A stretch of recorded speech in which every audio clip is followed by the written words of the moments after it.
Uh, so, I actually had a problem, and I recorded a good bit of this, but I lost the files, or not lost, but rather, I just couldn't use them. Their quality became really bad, and I didn't want to upload it. So let's read this line and get back to it. Wahaha! Alright. Ah, and another thing. You don't have to call Shi-chan something so formal like Hakamichi or class rep all the time. Just call her Shi-chan.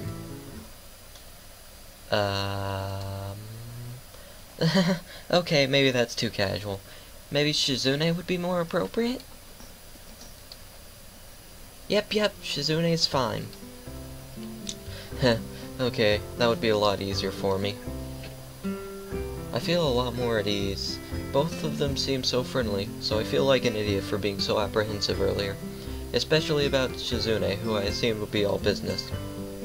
Well, she still seems like that, just less so, I guess. Huh? Oh right, we haven't even touched the assignment. We should start work now, or Shi-chan will be mad. The assignment is also kind of long, so we should start now if we want to finish it before the end of class. That too.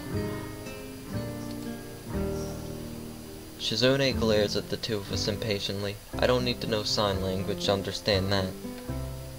Okay, I get the message.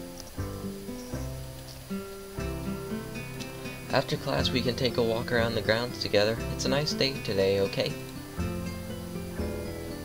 The assignment is actually very challenging to get through, combining aspects of being both difficult and unnecessarily long. Still, we finished it a few minutes earlier than anyone else in the class. Despite our late start, Shizune and Misha are really capable. They're quite different, though. The class rep is as calm and professional as she looks, while Misha is a lot more playful and girlish, not to mention a little more easily distracted. To be honest, the two of them did most of the work. I feel guilty about that. The clock tower bell rings, signaling the end of the period. Time for lunch. I don't like that painting. Maybe I'm just not that into art, but I don't like this. Without knowing what else to do, I follow Misha, who is beckoning me into the hallway and down the stairs. We descend even below the lobby where I met Muto, down to the bottom floor.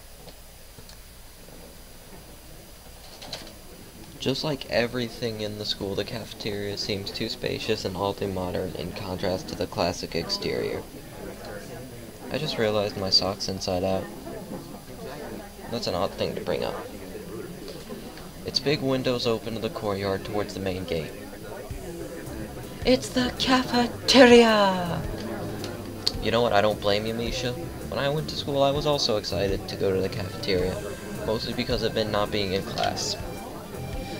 Her enthusiastic statement of the obvious makes people around us stare, but Misha doesn't seem to care, so we proceed to the line.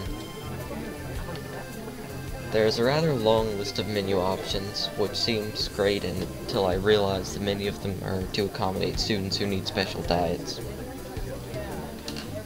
How nice. It almost feels like I'm back at the hospital, eating portions measured with scientific precision to meet the needs of the patients. I pick something at random and follow Shizune to a table, sitting opposite of her. As I nibble indifferently at the food I'd rather not eat, Misha pokes me in the side to get my attention and points to Shizune. I don't understand signs, so the point escapes me. Maybe looking at the person who talks to you is proper and polite? Do you want to know something? What's your cup size? And that is the reply I expected. What? About anything. We're your guides, so you should ask us if there is something. I wonder. We're gonna ask about the library. Oh yeah. Is there a library in the school? Lately I've gotten into reading a lot, so I'd like to check it out. Misha gives the kind of frown that makes it clear she doesn't consider reading a healthy hobby, but then she picks up her smile again. Let's be honest, Hisao, Misha doesn't look like the kind of person who would read anything other than a fashion magazine. There it is. It's in the second floor. We can show it to you sometime. Huh.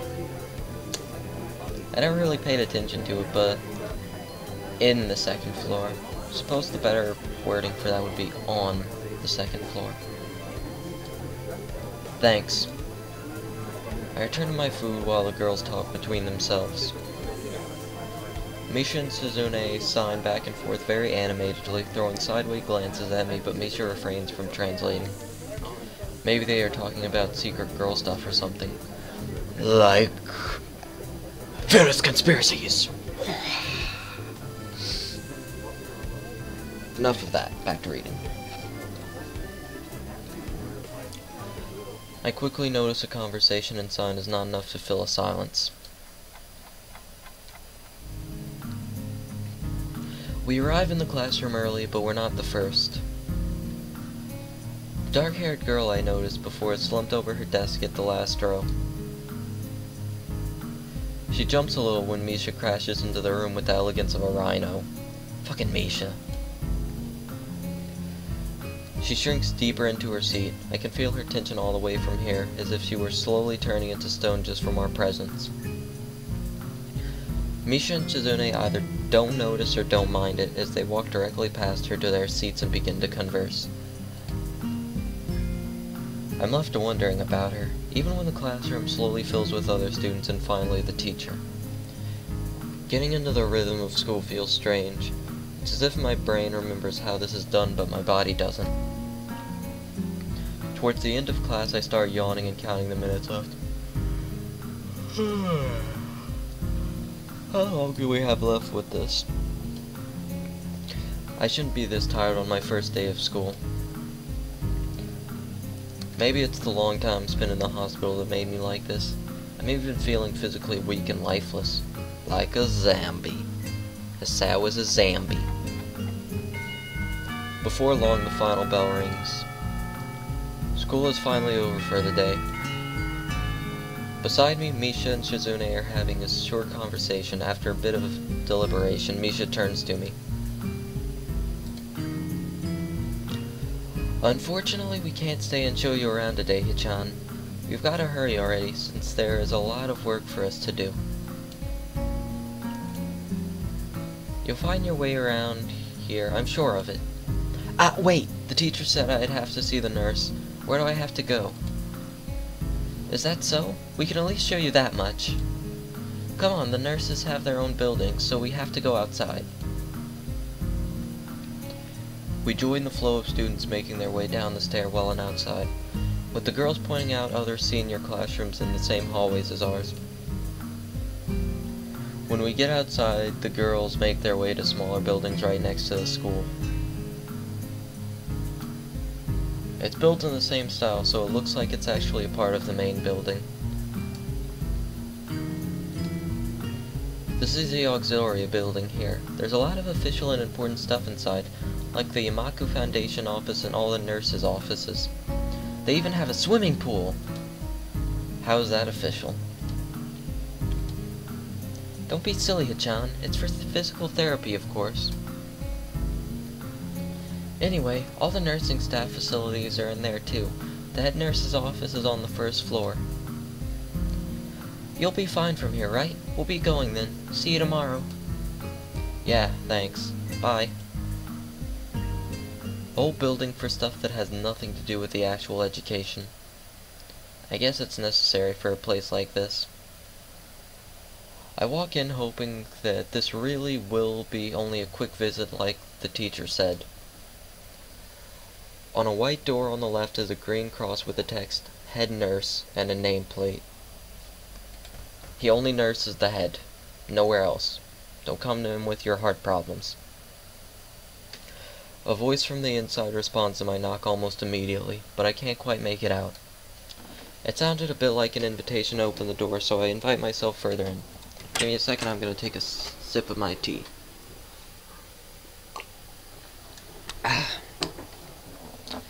The room is not large and it smells strange. A friendly-looking man turns around on his office chair to face me as I enter. His desk is neat and tidy, but the bin under the table is overflowing with used medical utensils, and there are at least a dozen coffee cup rings lingering on the desk. Forgot to mute this again. I am stupid. Hello there. What can I do for you today? He is young-looking and sort of rugged, but the dimples in his cheeks wash that impression away when he smiles. Are you the head nurse? He smiles like a person who has heard this very same question hundreds of times. Why, yes, I am. It says so on the door, no? You can call me by my name, or just the nurse, like everybody else. Of course I shake off my confusion, realizing I probably should grab his extended hand. His handshake is rather firm and friendly. Right, I'm the new student and my homeroom teacher told me to come and meet you. My name is Hisao Nakai. His eyes light up with revelation and he snaps his fingers. Oh! You're that, Nakai. I was just reading your file in the morning. Some kind of chronic arrhythmia and related congenital heart muscle deficiency, right? He gestures me to sit down in a vacant armchair in front of his desk. Yes. Good. Well, you've probably been briefed about the school enough, so I'll just go over this quickly. We have all kind of facilities available, mostly physical therapy and such. There's always someone from my staff around, even at night, so never hesitate to call us if there's a problem. The famous 24-hour nursing staff. Here to save the day. Or at least a cripple kid or two. Wow, this is like a hospital. Well, not exactly. For instance, we don't do brain surgery here. His joke feels so out of place that I'm left thinking why he even said it. Yeah, just that it's really weird to have so many medical people at a school. You'll get used to it. I'm not so sure of that myself, but I don't let the nurse know. Now, let me find your file again. While he searches for something from his computer and shuffles stacks of papers around, I let my gaze wander around the room. It's the epitome of generic, I'd like to say. Beige walls and ceiling, dark gray laminate flooring, and all the equipment you'd expect from a school nurse's office. Even the ridiculous educational posters are hanging on all four walls, reminding me to eat properly 3 times a day and from all the food groups. I mean, pizza covers most of the food groups. Smiling, the nurse draws a thick file from a stack of similarly thick files and opens it. Sure, you already have medication for the arrhythmia. Just remember to take your pills every morning and evening, or it won't be much help. Apart from that, do you do any sports? Rash stuff like, I don't know, sumo wrestling? He grins to his own joke, but I don't. Well, I played soccer occasionally with some classmates. Alright, I'm afraid I'm going to have to recommend to refrain from doing that. At least for the time being. Oh. My lack of reaction makes him raise an eyebrow, but really, I'm not too bothered by him forbidding me to kick a ball around. I guess I never did it out of a burning passion for the sport, just to have something to do. Any kind of concussion might be very blah, my bad. Let me try that again. Any kind of concussion might be very dangerous to your heart, and risking another attack is not a good idea. Was the previous one caused by a sudden concussion to the chest area? There is no mention of the cause in your papers. Perhaps aliens? Not exactly. I sidestep the question acceptably, and he glances at me over his papers, with a more serious expression on his face. Still, you need to keep your body healthy, so some exercise would do you good. We have physical therapy and such, as I said, but I don't think you really need such heavy measures. Just get some light exercise regularly. Brisk walks, or even light jogging, jumping rope, that sort of thing. Swimming, maybe? There's a pool here. So I was told. You were? Very good. At any rate, I'm sure you've been told this before. You just need to take care not to overexert yourself. He wags his finger to emphasize the point. No need really. I've heard this 1,000 times already. Absolutely no unnecessary risks. Take care of yourself. Okay. He goes over my papers one more time and sets them on the desk, obviously content. Good, that's it then. Come meet me if you ever need something. I'm ushered out before I even realize it. A quick visit indeed. I end up standing in front of the main building in the auxiliary building, although to my eyes they still look one and the same. I guess this is the second building here. It's the first real look I get at the other students, so I watch people coming out of the school, going towards the gate or the dorms. Everyone seems to know where they are going. And I still keep thinking that most of them don't look too special for being students at a special school. Then again, neither do I. Does that make me one of them? One of us? Yes, one of us. One of us? One of us. I'd like you to be one of us. Yeah. I should go somewhere too to prevent me from getting lost. It's around dinner time, but I feel tired instead of hungry. The wariness in me only grows as I trudge towards the dorms, set a little way apart from the main building complex. There is a garden of sorts between the school and the dorms, shrubbery, flowers, and that overbearing smell of fresh-cut grass that fills the atmosphere. It dawns on my tired mind that the smell feels novel because I haven't been outside at all for so long. The dorm building is big and made of red brick. Like the others, it feels way too pompous for what it is, so I push forward going inside. It takes more time than necessary to fish out the key I was given from my pocket. Room 119. Despite the ornate exterior, the inside of the dorm is fairly new, functional, and boring. Just like in the main building, the halls and doors are wide to accommodate wheelchairs. The same goes for the elevators at the end of the hallways.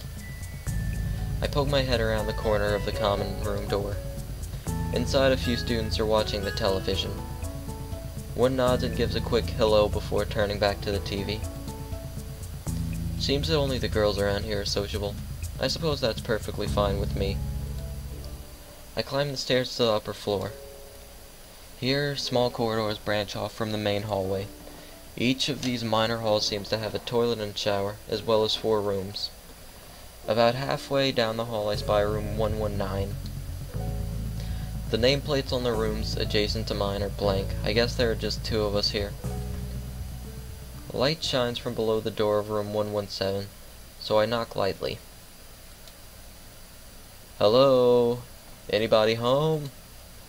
From inside I hear a few movements and then the clicking of way more locks than I thought these doors had. After a moment the door squeaks open. A bespectacled boy is standing in the doorway. He is looking at me very intently, although he is through his extremely thick glasses. Who is it? Blind? No, at least not completely. Why would he have eyeglasses if he was? He leans closer to me until our noses are almost touching. His breath stinks of garlic. Hisao Nakai. I'm moving into their next room. I thought I should introduce His face suddenly brightens in realization, and he stands back upright, thrusting his hand out in smiling greeting, almost straight to my diaphragm. Oh, sup, dude? The name's Kenji. Hi. I take Kenji's sweaty hand and shake it, still a little rattled by the sudden change of attitude and vehement welcome. There were some suspicious-looking people going in and out of your room earlier. It was probably my parents. Your parents? You sure? 'Cause they could have been some other people too. You can't judge a book by its cover. His out-of-place proverb is left hanging between us awkwardly as I try to think of some way to respond. I'd say the chances are high enough. He shudders and makes some exaggerated hand gestures. You're a brave man, Hisao. Damn it. I'll practice a voice in between parts. Me, I don't think I could trust the chances. The only one I trust is myself. Does that mean I shouldn't get to know you either? He thinks about this for a while. A wise decision. Damn, you're smarter than you look. Probably. What do you look like? I hope not smart. He squints his eyes and leans closer to me, but I lean backwards to dodge it. Never mind, it doesn't matter. With that, he turns, fumbles around for a moment in search of the door handle, and shuts the door behind him. I slide the key into the lock of door room marked 119. Bleak beige walls, white linen, a desk made of some type of light wood, ugly curtains. It's no one's room, impersonal, like my hospital room was. My bags are sitting at the foot of the bed, looking a lot emptier than they did this morning. The closet is sitting open, stocked with my clothes. Also, it seems that there are a number of school uniforms hanging there as well. A note is pinned to the sleeve of one of the shirts. Hiya, John. We've unpacked your things and made your bed. They said that if these don't fit, then you should go to the office tomorrow. If you have any problems, you can always call us. Love, Mom and Dad. Well, at least I don't have to worry about unpacking. I kinda hoped I would have. Then there would be something to do. It's still too early. I put the note down on the desktop and lie down on the bed feeling drained. Lying there makes me want to read something, but I have nothing with me. I wonder if the hospital conditioned me for wanting to read whenever I have nothing to do. The restless urge just keeps growing until I have to stand up. Maybe it's stress or something. I was pretty nervous about it before coming, and for the entire day today too. I still am, I think. Damn, I have to distract myself somehow, so I won't be this unnatural all the time. Tomorrow I'll go borrow some books from the library. Yeah, I'll do that. But for now, the bottle of medications neatly arranged on my night table catches my eye. I pick up one and shake it just to hear the contents rattle inside, and then read the glued-on pharmacy label. Hisao Nakai. 2 tablets daily to stay alive. No, seriously, dude. You are going to die. It doesn't really say that, but it could just as well. It's kinda twisted having your life depend on chemicals like this. I resent it a little, but what choice do I have? With a sigh, I begin my new daily ritual of taking the right number of pills from each bottle, being careful to check the correct dosages. I lie down again, feeling hollow and uncertain, and after that I keep staring at the blank, unfamiliar ceiling for a long time. It doesn't start looking any more familiar, not even after darkness falls and long shadows draw across my room like fingers. The sheets feel slightly more comfortable and warm, and nest-like against the chill that passes for room temperature here. Soon the lighter shade of darkness that is the ceiling looks like every ceiling does at night, and it becomes the only thing I recognize anymore. The night beckons me to sleep, and I feel the coldness of unfamiliarity and fear creeping up my spine once again. I keep drifting further away from the world I knew.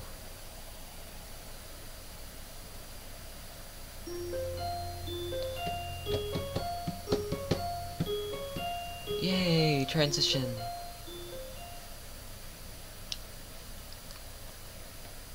Oh well. I think that's enough for now. No, wrong thing. Okay, so I'm gonna end it here and check the part.